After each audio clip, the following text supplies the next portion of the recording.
Hi 12th standard students. So 12th standard chemistry important questions கொடுத்துருக்கேன். ஃபுல்லாகவே 2 marks 3 marks 5 marks அப்புறம் booking சேர்த்தும் கொடுத்துருக்கேன். ஃபுல்லாக படிச்சுட்டு கொஸ்டின் டெப்போஸ் எப்படி ரிவைஸ் பண்ணணும், எப்படி நீங்கள் கூகுளில் சர்ச் பண்ணி எடுக்கணும் அப்படின்றத சொல்லியிருக்கேன். ஸ்கிப் பண்ணாமல் பாருங்கள். Thank you. Hi my dear 12th standard students. 12th standard first midterm important question 2025 கானது தான் பார்க்க போகிறோம். ஃபஸ்ட்டு புக் பேக் ஃபுல்லாக செக் பண்ணிடலாம். First 3rd 5th 6th 9th 10th channel subscribe பண்ணி வச்சுக்கோங்க. இன்சைட் கொஸ்டின்ஸ் ஃபுல்லாக சாப்டர் வைஸ் ஃபுல்லாக செக் பண்ணிடலாம். ஸ்கிப் பண்ணாமல் பாருங்கள். உங்களுக்கு குவார்டர்லியிலேருந்து உங்களுக்கு நான் நார்மல் வீடியோஸில் ஃபுல்லாகவே போஸ்ட் பண்ணிடுறேன். ஓகேங்களா, நிறைய பேர் என்கிட்ட கேட்டிருந்தீங்க, அதனால தான் உங்களுக்கு நான் அப்டேட் பண்ணிட்டு இருக்கிறேன். 11th 12th 13th 15th இது ஃபுல்லாகவே புக் பேக்கில் 2 மீடியம் ஸ்டூடெண்ட்ஸ் ரிவைஸ் பண்ணிக்கோங்க. புக் இன்சைட் கொஸ்டின்ஸ் என்னென்ன அப்படின்னு பார்த்தீங்கன்னா define froth flotation, next magnetic separation, next பார்த்துட்டிங்கன்னா ஆல் யூசஸ் அண்ட் ப்ராசஸ் ஃபுல்லாக படிச்சுக்கோங்க. அப்புறம் ஆட்டோ ரிடக்ஷன், இந்த நாலு டீட்டெயில்ஸ், அப்புறம் ஆல் யூசஸ்ஸு, அப்புறம் ஆல் ப்ராசஸ். ஓகேப்பா, இப்போ நம்ம சாப்டர் 2 ஃபுல்லாக செக் பண்ணிடுவோம்.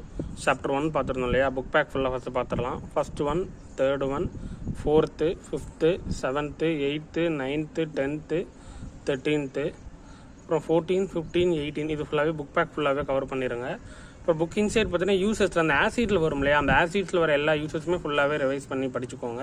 அப்புறம் இன்னர்ட் பேர் எஃபெக்ட், கிராஃபைட் அண்டு டைமண்டு, அப்புறம் ப்ரிப்பரேஷன் ஆஃப் இன்ஆர்கானிக் பென்சின். அடுத்தடுத்த சாப்டர்ஸ் அப்படியே கண்டினியூ பார்த்துடலாம்.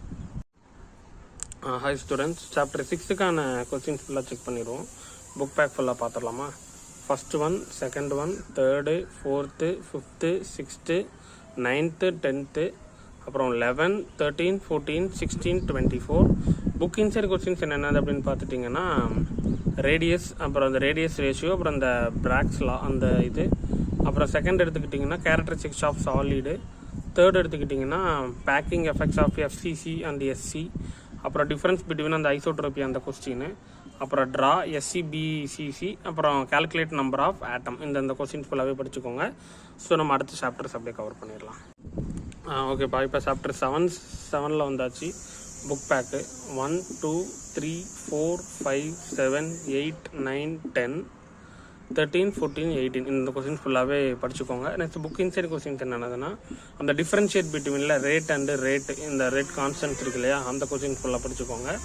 Next half life zero order அந்த கொஸ்டின்ஸு, அப்புறம் அர்ஹீனியஸ் ஈக்குவேஷன்ஸ் இந்த கொஸ்டின்ஸ் அப்படியே படிச்சுக்கோங்க. ஓகே, அடுத்த சாப்டர்ஸ் அப்படியே பார்த்துடலாம்.